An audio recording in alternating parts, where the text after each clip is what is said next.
Om.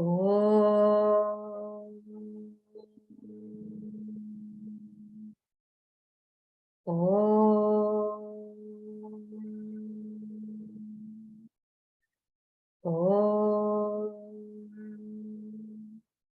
Om Sahana Bhavatu Sahanau Bhunaktu Sahaviryam Karavavahai Tejasvinavadhitamastu ma vidvishavahai. Om Shanti Shanti Shanti. Vakratunda Mahakaya Suryakoti Samaprabha Nirvignam Kuru me Deva Sarvakaryeshu Sarvada. Sarasvati Namastubhyam Varade Kamarupini Vidyarambham Karishyami Siddhir Bhavatu me Sada. Samasta Jana Kalyane Niratam Karunam Namami Chinmayam Devam Satgurum Brahma Vidvaram Mukam Karoti Vachalam Pangum Langhayate Gim Yat Kripatamaham Bande Paramananda Madhavam Paramananda Madhavam. Okay, so today we're going to see the summary of chapter 4, right? So I will share some things with you on the screen so that you can see. And first, let us go through the previous chapters, just a bird's eye view on the previous chapters, okay?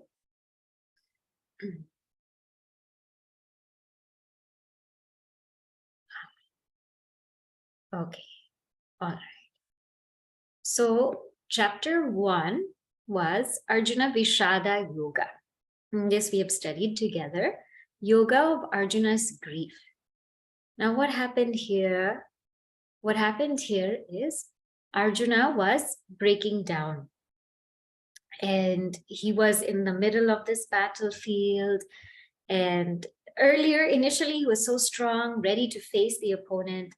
But when he saw the Kauravas, especially Bhishma and Drona, he broke down. So his limbs failed, his mouth was parched, his body was quivering, his Gandiva was slipping from his hand, and he was unable to even hold himself together. So what did Sri Krishna do in chapter 1? He just listened. He just listened to Arjuna. Then chapter 2, Sankhya Yoga, yoga of knowledge. Here, once Arjuna was calmed down and he surrendered to Sri Krishna gave him knowledge and told Arjuna, you are Atman, you're not this body. So you are not the killer and you cannot be killed. You are not this ego and you were never born and you will never die. So knowing who you are, then do not grieve about the situation. Then what happens? So what is Arjuna to do now? So then we enter into chapter 3, Karma Yoga, yoga of action. So Arjuna, Lord Krishna was talking about the greatness of Jnana Yoga in chapter 2. And Arjuna got so confused in chapter 3 and said, you keep talking about Jnana Yoga, telling me that it's superior, and then you're telling me to perform Karma Yoga.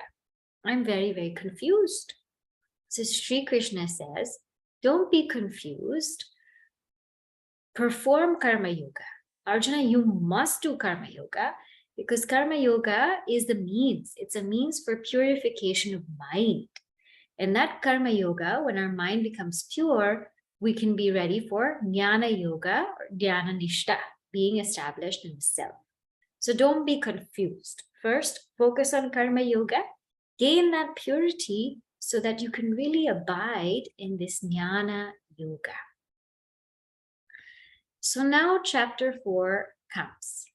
And chapter 4 is called Jnana Karma Sannyasa Yoga. So it's the yoga of action, but through knowledge. So through knowledge, the renunciation of action, right? So, okay. Here now are the topics and the verses. So this chapter can be seen in 10 different parts, right? So topic 1 is Guru Parampara, verses 1 to 5. Topic 2 is verses 6 to 14, is all about Avatara of Bhagavad. Topic 3 is verses 15 to 18, action and inaction. Topic 4, 19 to 23, is Jnani with respect to action. And topic 5, verse 24, is the grand vision, Brahmarpana. Topic 6 is verses 25 to 33, the 12 yajnas. Topic 7 is verse 34, how to get this knowledge. Topic 8, verses 35 to 38, glory of self-knowledge. So certain things I've highlighted in yellow means that they're really important topics. Topic 9, verses 39 to 40, is who gets and does not get this knowledge.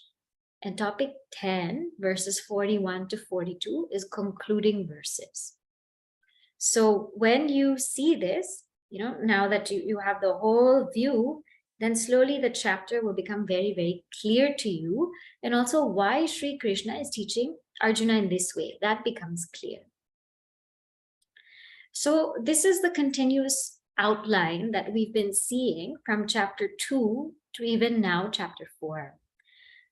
A seeker like Arjuna starts with Karma Yoga, gets purity of mind, and then Jnana Yoga comes to Jnana Yoga and gains Jnana Nishtha, or abidance in knowledge, right?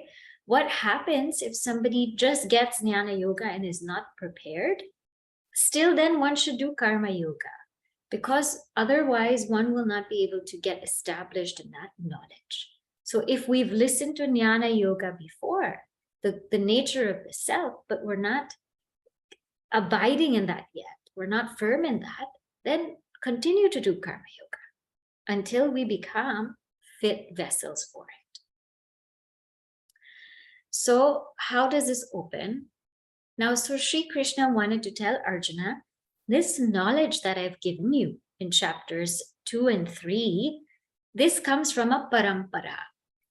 And that lineage is important because it says that it has been passed down from teacher to student. Then the student becomes the teacher and then to another student. So there's a sanctity. There is something very sacred about the knowledge. It is passed down with reverence, with love, and with utmost faith. So this is the way it has come. Bhagavan Krishna passed it to Vivasvan.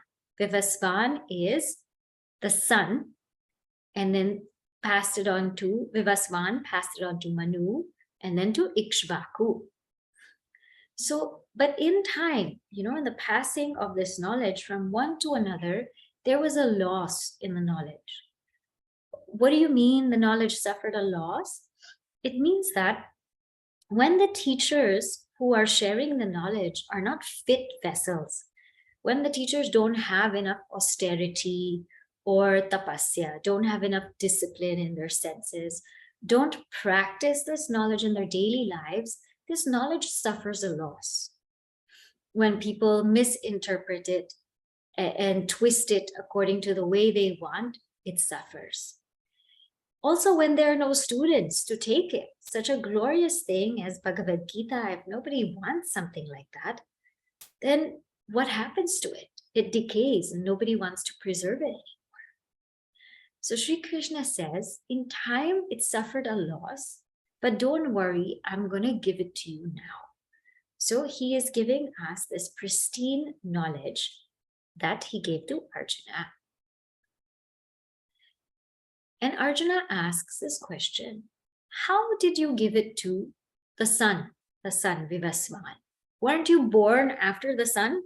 Because how did this teaching happen? And so Sri Krishna says, I've had many, many births before, and so have you. But you don't know. You don't know your past births, and I know all my births. And so this is what happens when we take up different bodies.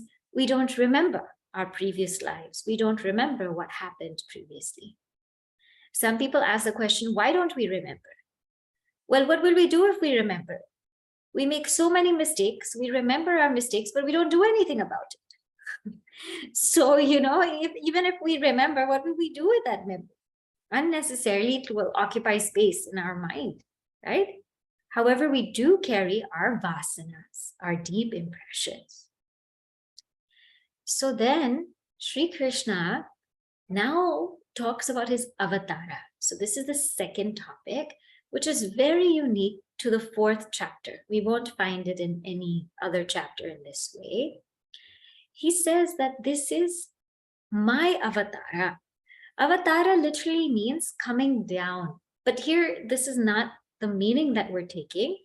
We're taking that from unmanifest becoming manifest. From that which is nirguna, with no qualities, to that which is saguna, with qualities. From that which is nirakar, without form, to sakar, with form. And so he says, though I am unborn, I appear to be born. Though I am eternal, I appear to die. And though I am the Lord of all beings, I take birth by my own Maya. So there is a difference between how Sri Krishna manifests and how we do. So we call Sri Krishna's manifestation incarnation or avatara, and we call ours reincarnation. And the difference is Bhagavan comes from his own Maya, whereas we take birth based on our results of past actions. So based on the results of our past actions, based on our strong vasanas, which expresses desires, we take birth in a certain family, in a certain place, in a certain area. And when Bhagavan comes, he's not bound by karma, but we are bound by it, and we go through samsara. We go through the ups and downs of samsara. And Bhagavan can be born however he wants. So here we saw, when we were talking about avataras, the different ways in which Bhagavan comes. Sometimes it's just amsha, a little part of him. So Matsya, the fish, or Varaha, the boar. Sometimes it's Purna Avatara, like Sri Krishna, in his entire glory, and Sri Rama. Sometimes all of a sudden he comes, like Narasimha. Sometimes he comes like a Dravya, like Draupadi's sari. So he comes in so many various ways, whatever way he wants, in whatever time, whatever place. And also, he comes sometimes especially for his devotees. When his devotees have done intense upasana, Bhagavan reveals himself, reveals that form. But we, these sentient beings, are born either through the womb, right, Jara Yuja, or born from the egg, Andaja, like the chick, or Shwedaja, like lice, like that, from sweat, or Udbija, from the ground, like plants. So we beings, sentient beings, come in certain ways, but Bhagavan can come any way he wants. And Bhagavan also leaves however he wants to leave.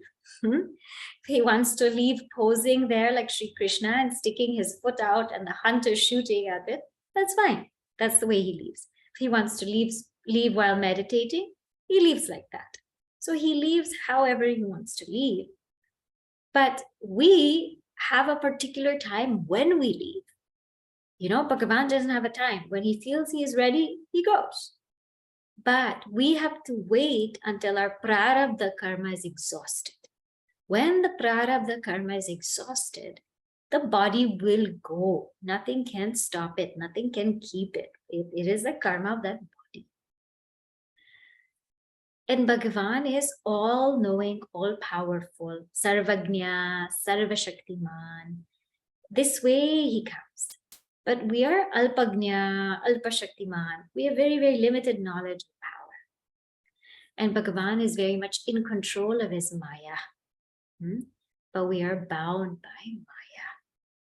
So there's a difference in how Bhagavan comes to manifest and how we come to manifest. And here also, he tells us the rahasya, the secret of his avatar. He comes when dharma is on the decline and adharma is on the rise. And he comes to protect sadhus, destroy the wicked, and re-establish dharma. So these verses are very important. Yada yada hi dharmasya glanihi bhavati bharata. When dharma is on the decay, abhyuthanam adharmasya, when adharma is on the rise, tadatmanam srijamyaham, I manifest myself. And some question may be, but now there is so much adharma, why isn't Bhagavan coming? Oh, Bhagavan decides when he comes and how he comes, and when it's really, really out of control, he does come. And there are also what we call nitya avatars, like our saints and sages. So they are also avatars of Bhagavan. In fact, we are all avatars of Bhagavan. We just haven't brought him out yet. So another meaning of Bhagavan taking avatara is Bhagavan taking avatara in us. That's another meaning.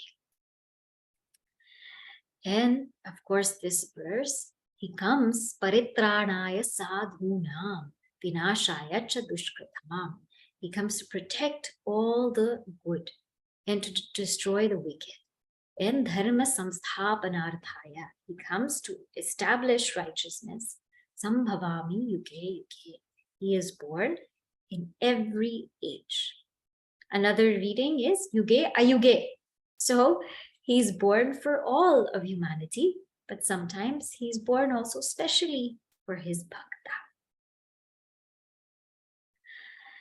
So now, what is the result?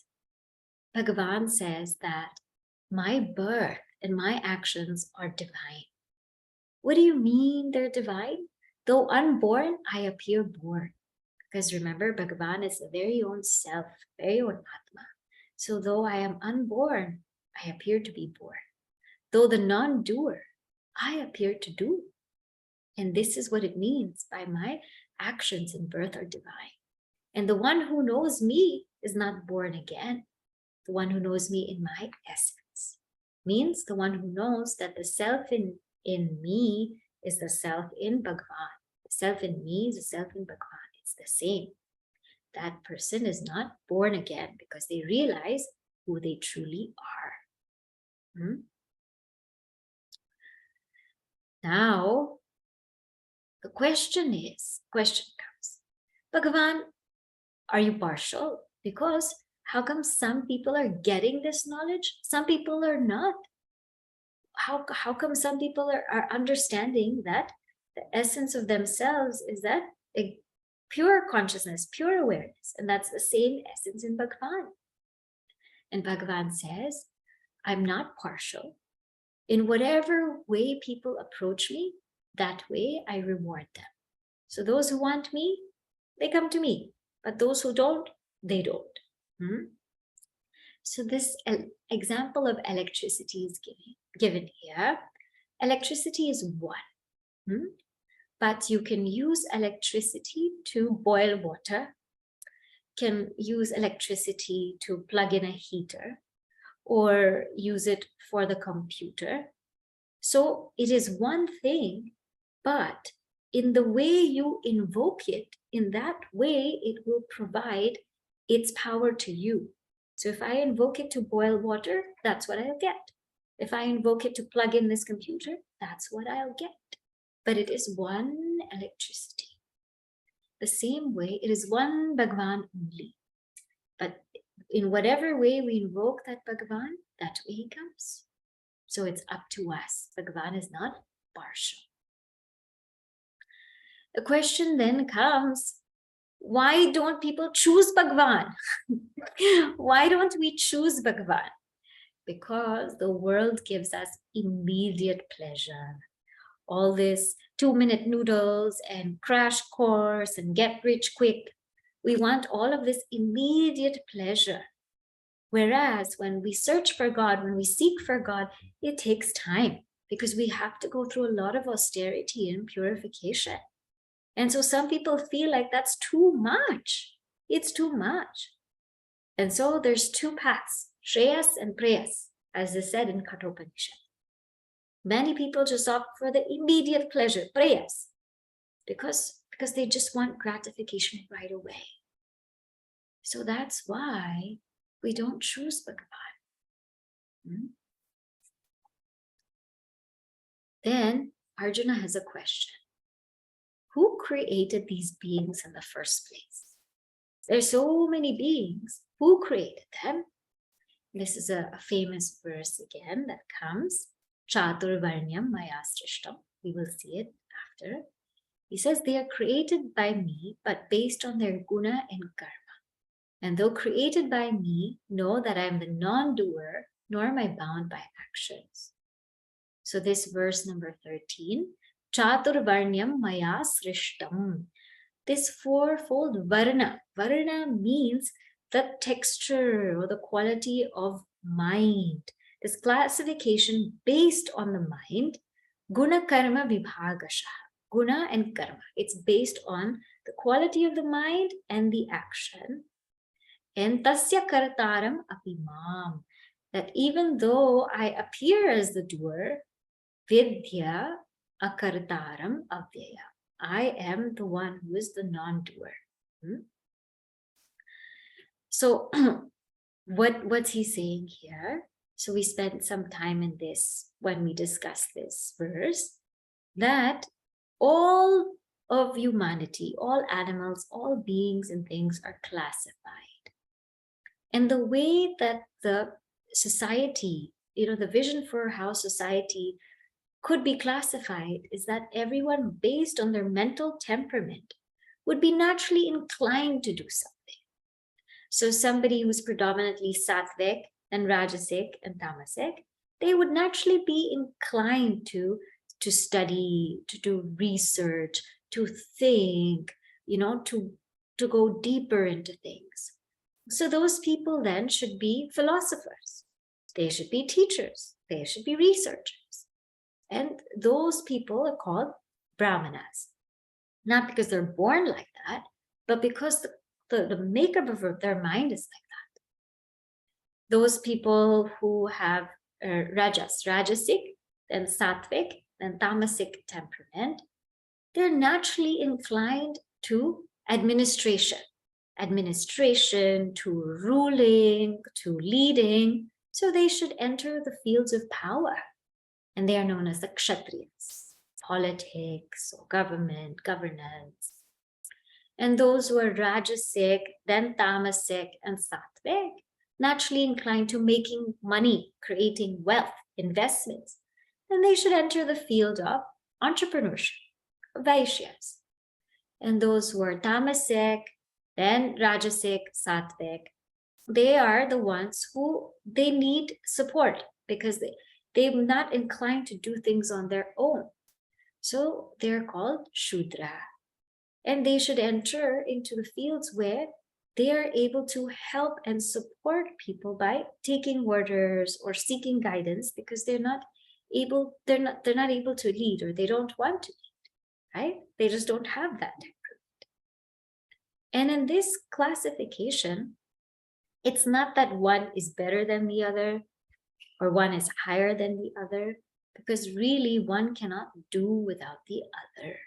So this is just really based on the mental temperament, and also saying that based on one's mental temperament, they will be inclined to take up a certain kind of karma, and one should follow that. One should follow their swadharma. So that way they gain harmony within. Okay, now, so the message for Arjuna is Now take right action. So you know what kind of makeup you are. Take action. So this is topic 3, action and inaction. And perform right action, but Arjuna, let me tell you, it's a little bit complicated. It's not just about performing right action. There are 3 things. There's karma, kartavya karma, which means what's supposed to be done. Akarma means not doing anything or not doing what I'm supposed to do, not doing my kartavya. And nishiddha means doing what's not supposed to be done, doing something that's prohibited. So there are 3 things: karma, akarma, vikarma. And these things are generally there, but there's a little deeper secret to action. And we come to this very famous verse, number 18. He says, Karmani akarma yaha pashyet. He who recognizes, the one who recognizes in action, amidst action, akarmani cha karma yaha, who recognizes action in inaction, sabuddhiman manusheshu, is wise among all. Sayukta kritsna karma krit, the one who's a yogi and a performer of all actions. So what does this mean? Action doesn't depend on activity. Sometimes we feel like people who are doing so many things and going everywhere, they're acting. And people who are sitting still and closing their eyes, they're not acting. So activity doesn't make an action. What makes an action is doership. So when there is doership, it's called action. And when there is no doership, it's inaction. So what Sri Krishna is trying to say is, in all actions, amidst all action, the one who sees the actionless self, the actionless Atma amidst all action. So who's speaking now? Mind is thinking, lips are speaking, eyes are seeing, ears are hearing. But who is doing all of this? That the ego is there, ego is doing. But who's illumining all of this? That is Atma. And that Atma is forever actionless, forever still, forever relaxed. So the mind may be thinking, eyes may be seeing, ears may be hearing, lips may be talking, but Atma is just ever still amidst all actions. So the one who's able to see, to recognize that stillness, that actionless self amidst all action, that one is a wise one. And the one similarly who's able to recognize action amidst inaction. What do we mean? Just because somebody is sitting quietly and not doing anything doesn't mean that they're not acting, because their ego could still be acting. And that's what's called mithyachara. So somebody could be sitting, pretending to meditate in inaction, but the mind is thinking about something else, thinking about so many other things. So action has nothing to do with whether we're doing activity or not doing activity. Action has to do with doership. The one who recognizes this, right, then that person has performed all actions. What does that mean?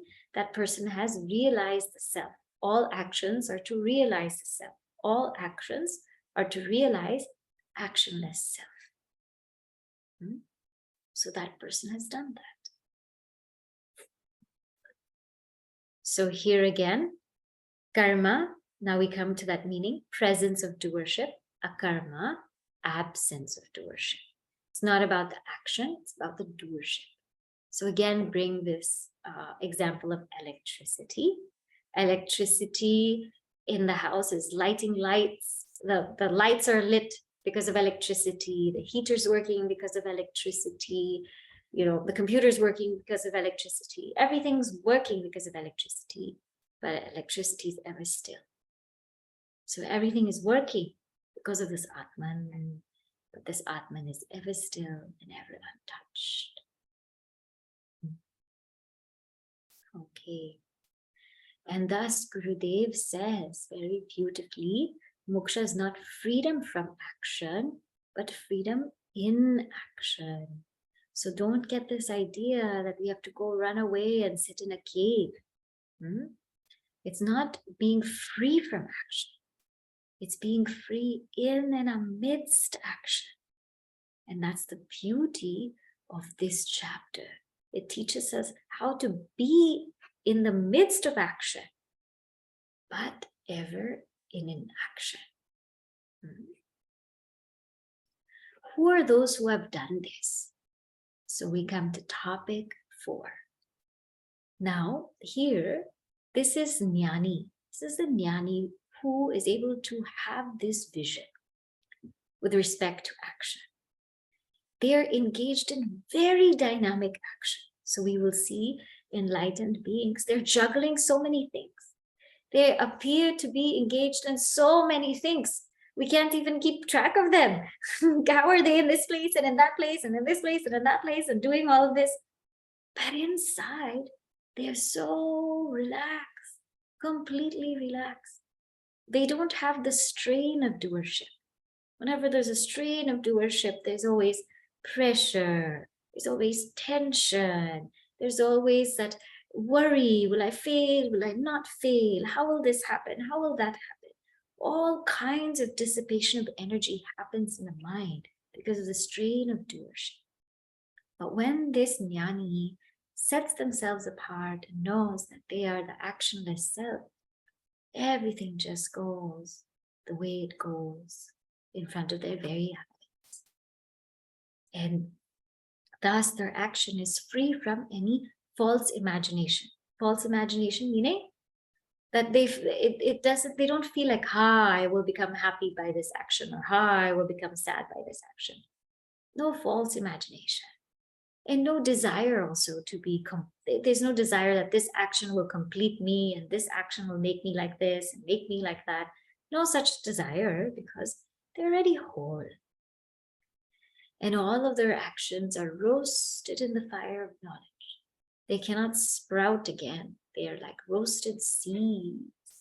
And even if they appear to be performing actions and doing so many things, really inside, they're absolutely still. They're like that ocean we saw in chapter 2. Ocean, all the rivers come into the ocean. It's so vast, it's so wide, and all the rivers come to the ocean. But is the ocean affected? Oh, if you go deep into the ocean, it's extremely still. In the surface, it can seem like so many waves, but deep inside, it's so still. So this is jnani. Now, there are some jnanis who they're withdrawn. Their vasanas are such that they're not engaged in so much action. They're withdrawn. And even them, they still perform action. So it don't matter how much one sits and meditates, They still have to go for bhiksha. They still have to walk. They still have to take a shower. So they still perform action for bodily maintenance. But they are not the least bothered with expecting things from other people. They're not choosy or picky. Yadrichalabha santushtaha, we saw. Whatever comes their way, they're absolutely content. No problem. No water, no problem. No food, no problem. No heat, no problem. No problem. They just accept things as they are. And though acting, even in these little minuscule acts, they are not bound, because they know they're the actionless self. Or amidst all action, they are the actionless self. What is the grand vision of these jnanis? Brahmarpanam brahmahavihi, brahmagnau brahmanaptam, brahmaivatena gantavyam brahma karma samadhina. These jnanis, these enlightened beings, they only see Brahman. They only recognize Brahman. Brahma Arpanam. Brahman is the ladle. Brahma Havihi. Brahman is the offering, kind of offering. Brahmagnau. Brahman is the fire. Brahmana Hutam. By Brahman it is being offered. Brahmaiva tena gantavyam. Brahman is also to be attained. Brahma karma samadhina. By the one who sees Brahman in all actions. So the grand vision is that they recognize Brahman in all actions. They recognize that pure awareness, consciousness, bliss, existence in all actions. And this is how they live life. But what about those who are striving? What to do? So then Sri Krishna very beautifully, he provided 12 yajnas. This is topic 6 from verse 25 to 33. What did he say? So he said, now there are several yajnas.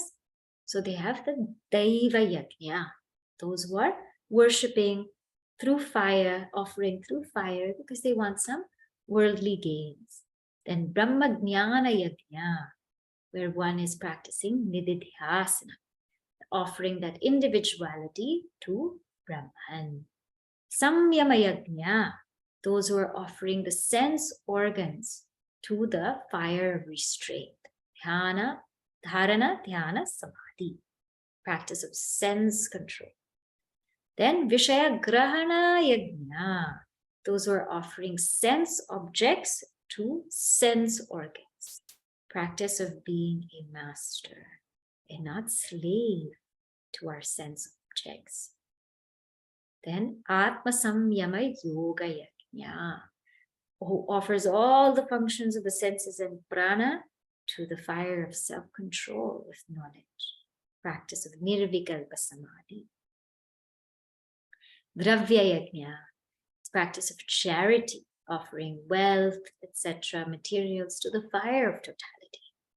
Tapo Yajna, offering fasting, austerity to the fire of seeking.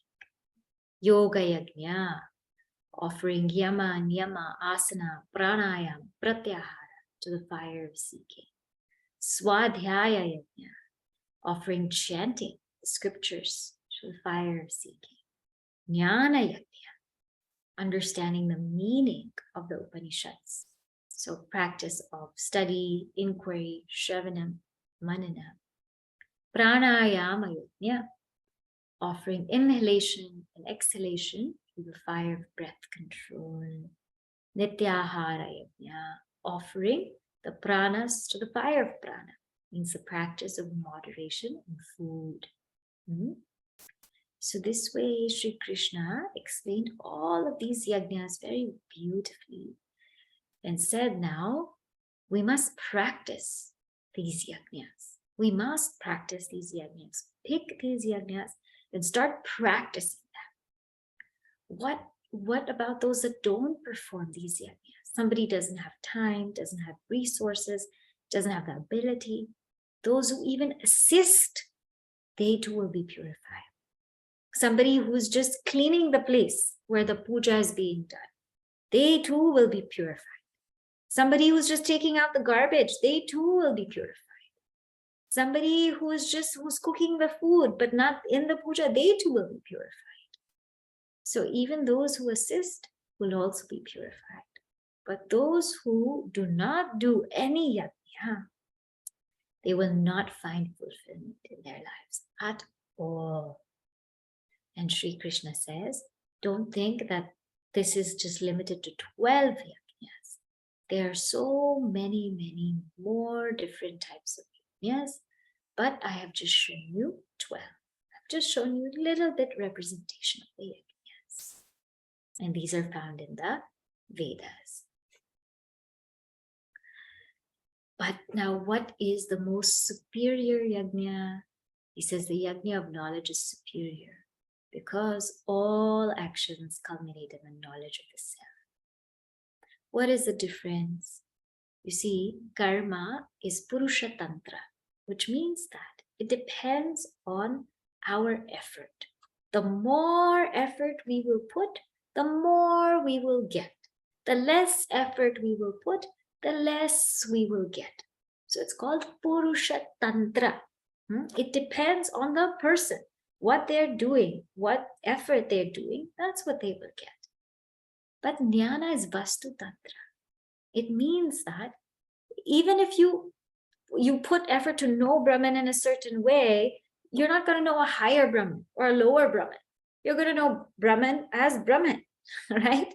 Brahman is Sat Chit Ananda. So even if I put more effort, I'm not going to know more Brahman or a higher Brahman. And less effort, I'm not going to know a less Brahman or lesser Brahman. I'm going to know Brahman as is. Yes, I have to put so much effort, but there's only one Brahman. There's not different kinds of Brahman. There's only one Brahman. I have to know the thing as it is. I cannot change it. I have to know it as it is. And in karma, it produces something new and perishable. So yes, when I do different kinds of karma, I might gain something, but I'll also lose it because it doesn't last long. But in Jnana Yajna, it's not bringing anything new. It's just revealing my true nature. It's revealing my imperishable self. So I'm not bringing anything new here. I'm not trying to produce Brahman.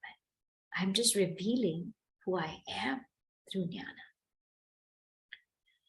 And in karma, all these practices are performed with doership. So because they're done in doership, the tendency is to have pride. I perform these many yajnas, I listen to these many pravachans, I do this much japa. You know, that sometimes pride can creep up because there's such a strong sense of doership. But in Jnana, it removes the notion that I am the doer. That's what Jnana does. The doership is removed. So therefore, knowledge is the highest type of yajna, the yajna of knowledge. But as a word of caution, as I said, don't think that, okay, now drop all other practices and focus on knowledge. It won't work. It won't work. As I said, if we're in the path of Jnana Yoga, Shravanam, Mananam, and Nididhyasanam, that is very good. But we must keep supplementing it with Karma Yoga and Bhakti Yoga and Raja Yoga. We must keep on doing that until the mind attains a certain amount of purity. Otherwise, we will not see the results of knowledge in ourselves. We will not be able to share or manifest that divinity. It won't happen. But somebody, on the other hand, somebody who has come now to this full realization, then they, although engaged in karma yoga, they are the non-doer. Although engaged in bhakti yoga, they're the non-worshipper. Although engaged in Raja Yoga, they are the non-meditator. So one who has come to the realization of this knowledge, their attitude to Karma Yoga, Bhakti Yoga, Raja Yoga is very different. Although they appear to do it, they do it without doership, without any worshipship, if you want to say, or meditatorship. They understand that all of this is acting and they are the actionless self. So now,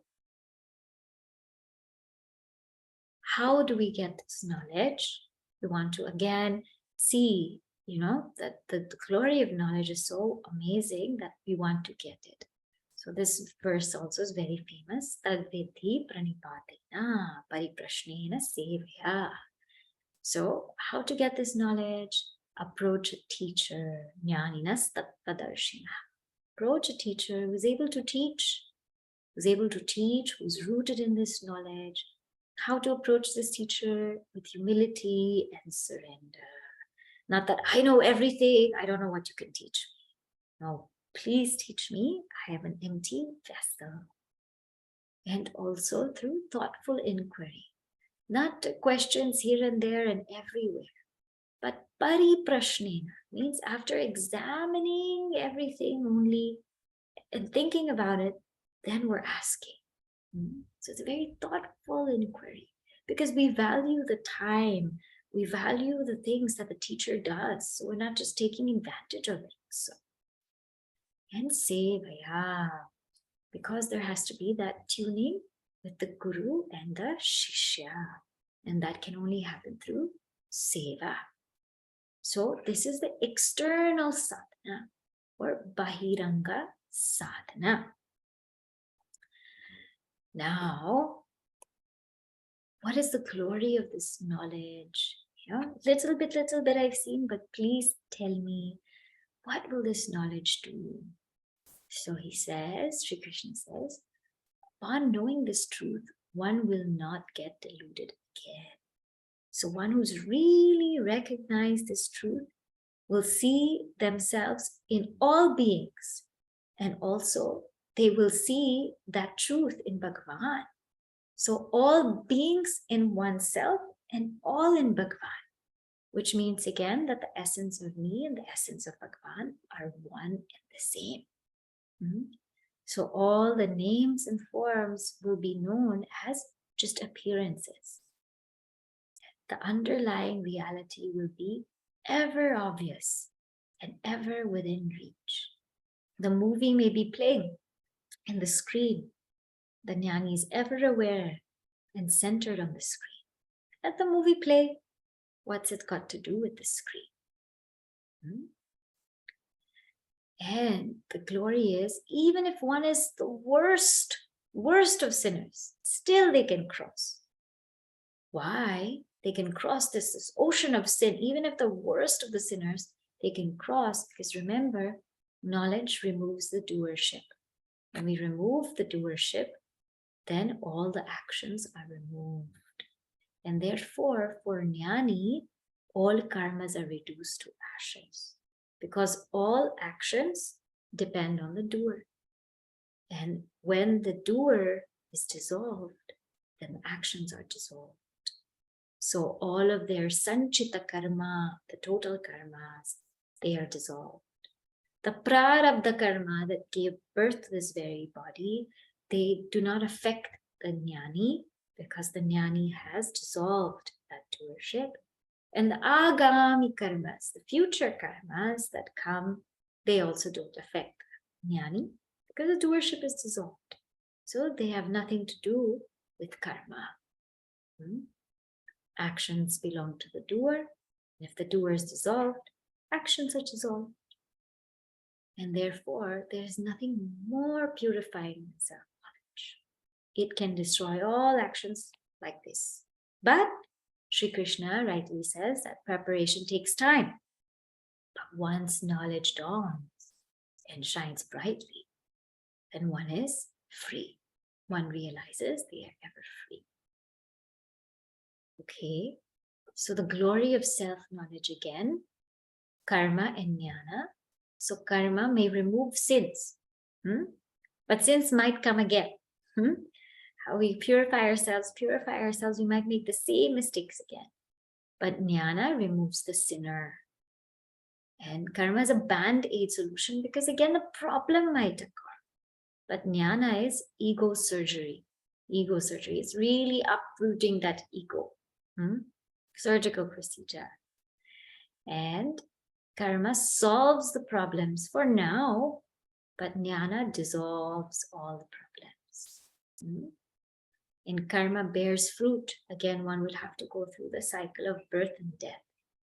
But in the path of jnana, karma is burned to ashes. It's burned to ashes. So therefore, self-knowledge, there's nothing more purifying than self-knowledge. What if somebody jumps too quickly? If somebody jumps too quickly on this path, what happens is we try to understand that we're the non-doer, and something happens. We feel regret, we feel guilt, we feel depressed, we feel joy. The minute we are the experiencer, it means we are the doer. So if we jump too quick on this path and we feel I'm the non-doer, well, we become the experiencer. For sure, we will get pinged by such sorrows, and we will feel sorrow, we will feel depressed, we will feel down, we will feel elated. So if one is being the experiencer, then definitely one is a doer. This happens if we jump too quick. What happens if we take too long? If we take too long, then we will feel like we will never be able to get this here and now. So we must stay on the path of Jnana Yoga, but supplement it with Karma Yoga, Bhakti Yoga, and Raja Yoga. Okay, now, who gets this? Who's able to really go through this process and get it? Shraddhavan labhathe jnanam, the one who has faith. So remember, this is a working faith, not a blind faith, but a working faith until it becomes a fact. Then you don't need faith anymore. But we have to see this for ourselves. And one who's tatparaha, who has devotion, who's devoted to the goal. Not only does one have faith, but one chooses that goal and walks toward it. And one who has mastery over the senses, samyatendriya.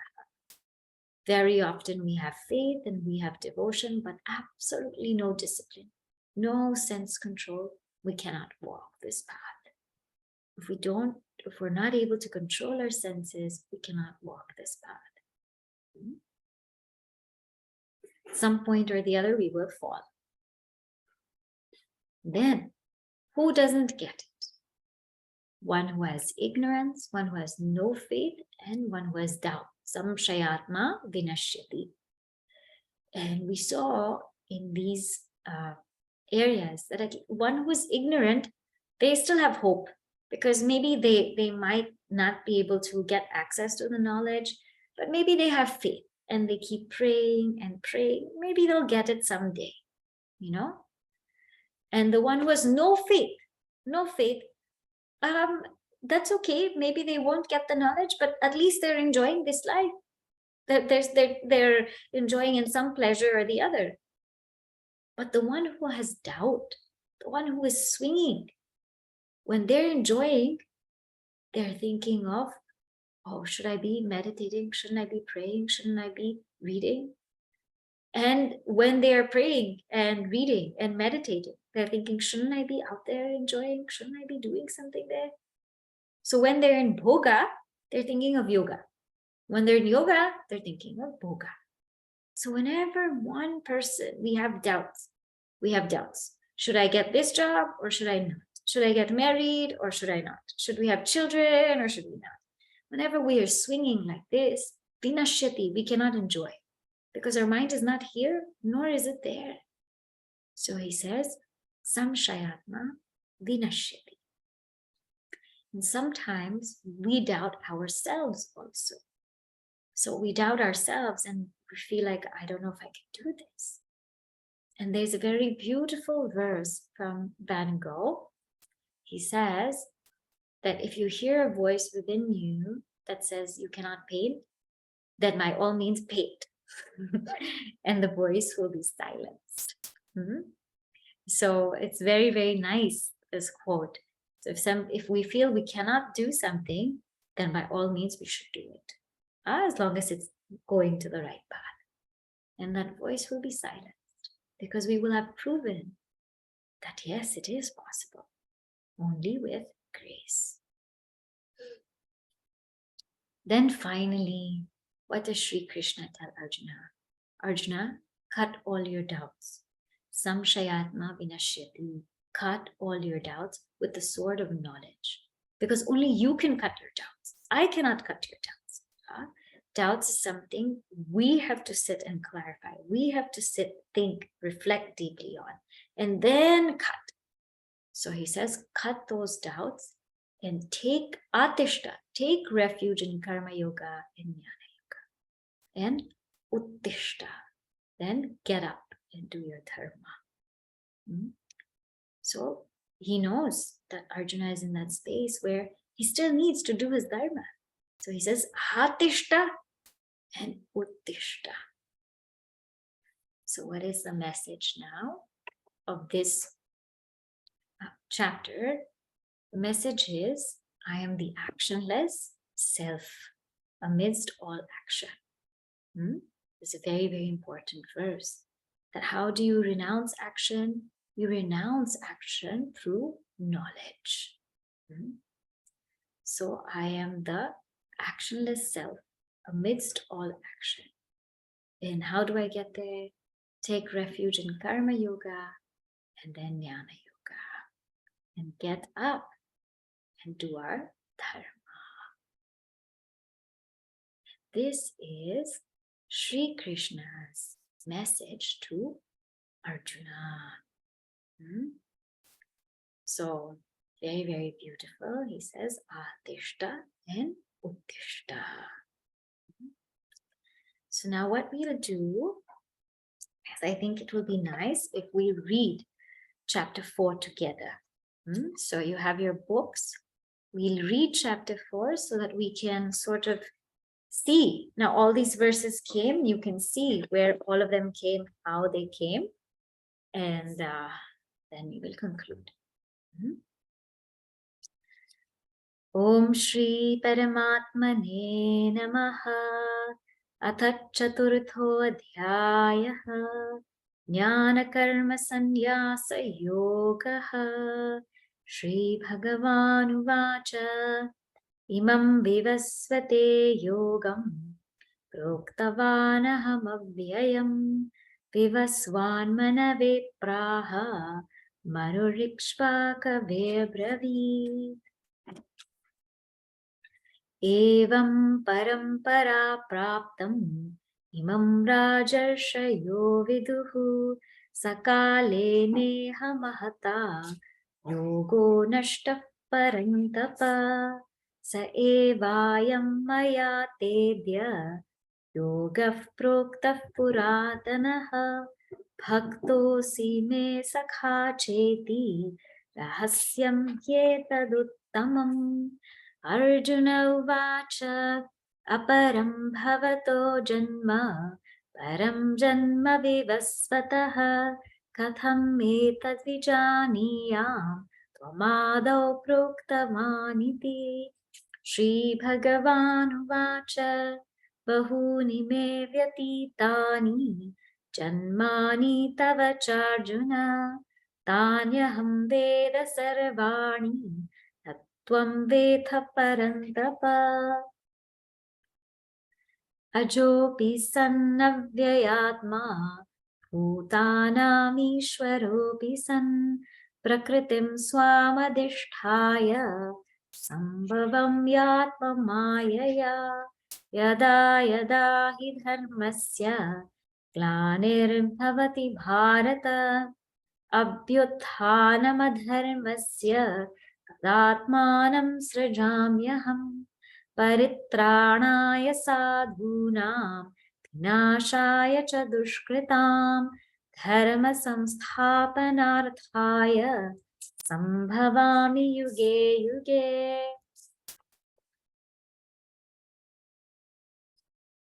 Janma karma cha me divyam evam yo vetti tattvataha tyaktva deham punarjanma naiti ma'ameti sorjuna vitaraghavaya krodhaha manmaya mamupashritaha Bahavo jnana tapasa puta madbhavamagataha ye yatha mam prapadyante tanstathaiva bhajamyaham mama vartmanuvartante manushya partha sarvashah kankshantah karmanam siddhim yajanta iha devataha Kshipram himanushe loke siddhir bhavati karmaja chaturvarnyam maya srishtam gunakarma vibhagashah tasya kartaram api mam विद्यकर्तारमव्ययम् न मां कर्माणि लिम्पन्ति न मे कर्मफले स्पृहा इति मां योऽभिजानाति कर्मभिर्न स बध्यते एवं ज्ञात्वा कृतं कर्म पूर्वैरपि मुमुक्षुभिः कुरु कर्मैव तस्मात् त्वं पूर्वैः पूर्वतरं कृतम् किं कर्म किमकर्मेति कवयोऽप्यत्र मोहिताः तत्ते कर्म प्रवक्ष्यामि यज्ञात्वा मोक्षसे शुभात् कर्मणो ह्यपि बोधव्यं च विकर्मणः अकर्मणश्च बोधव्यं गहना कर्मणो गतिः कर्मण्यकर्म यः पश्येत् अकर्मणि च कर्म यः स बुद्धिमान् मनुष्येषु स युक्तः कृत्स्नकर्म कृत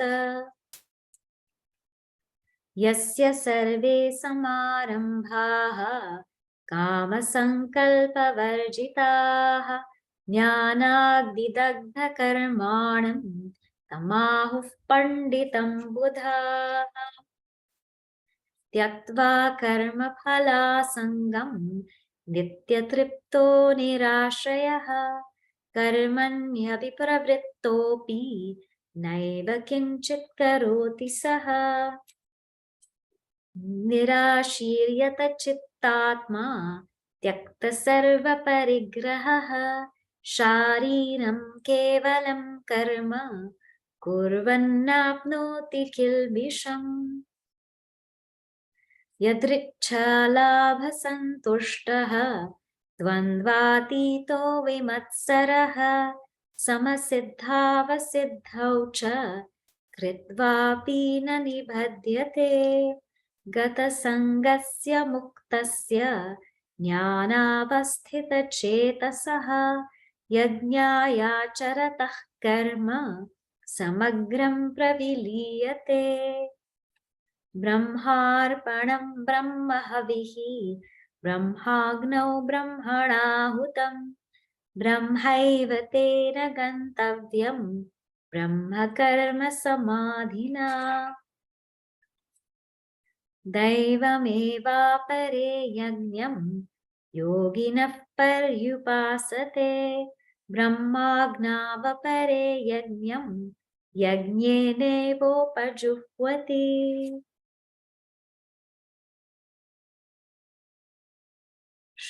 श्रोत्रादीनीन्द्रियाण्यन्ये संयमाग्निषु जुह्वति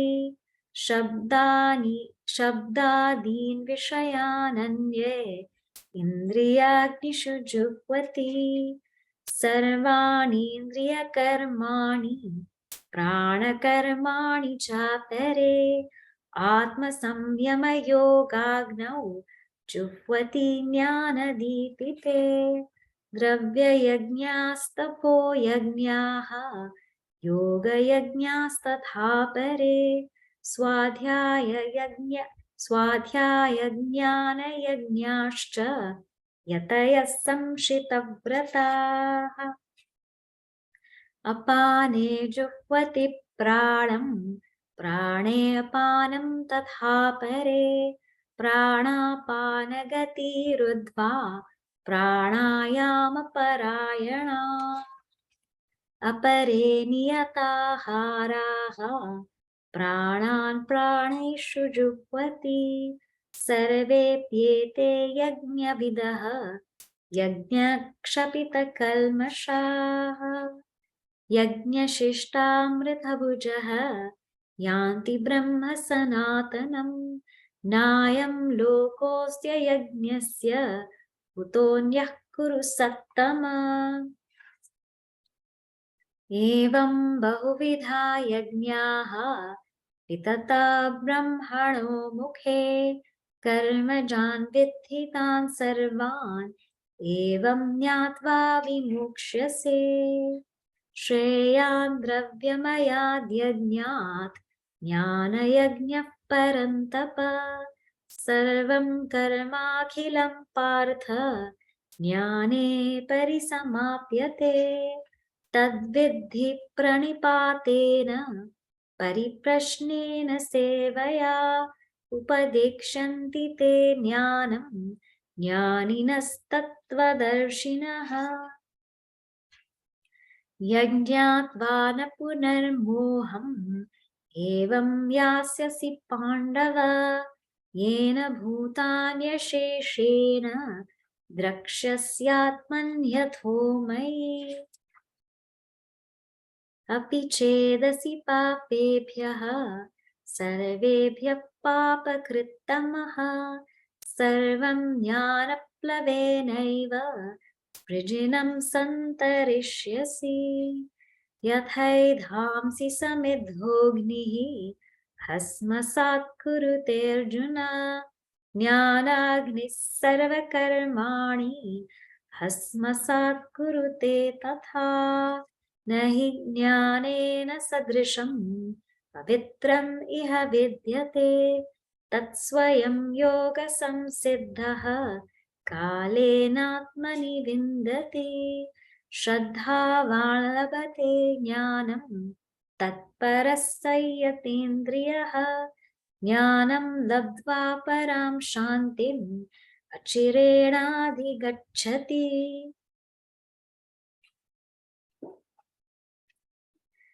अज्ञश्चाश्रद्दधानश्च संशयात्मा विनश्यति नायं लोकोऽस्ति न परः न सुखं संशयात्मनः योगसन्न्यस्तकर्माणं ज्ञानसञ्चिन्न संशयम् आत्मवन्तं न कर्माणि निबध्नन्ति धनञ्जय तस्मादज्ञानसम्भूतं हृत्स्थं ज्ञानासीनात्मनः छित्त्वैनं संशयं योगम् आतिष्ठोत्तिष्ठ भारत ॐ तत्सदिति श्रीमद्भगवद्गीतासु उपनिषत्सु ब्रह्मविद्यायां योगशास्त्रे श्रीकृष्णार्जुनसंवादे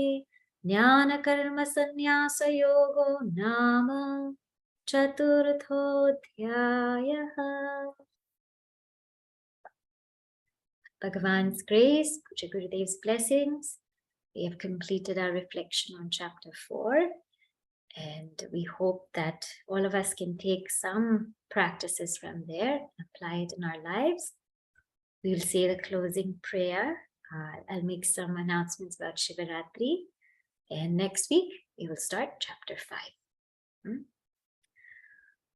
Om Purnamadah Purnamidam Purnat Purnamudachyate Purnasya Purnamadaya Purnameva Vashishyate Om Shanti Shanti Shanti Hari Om Shri Gurubhyo Namaha Hari Om. Okay.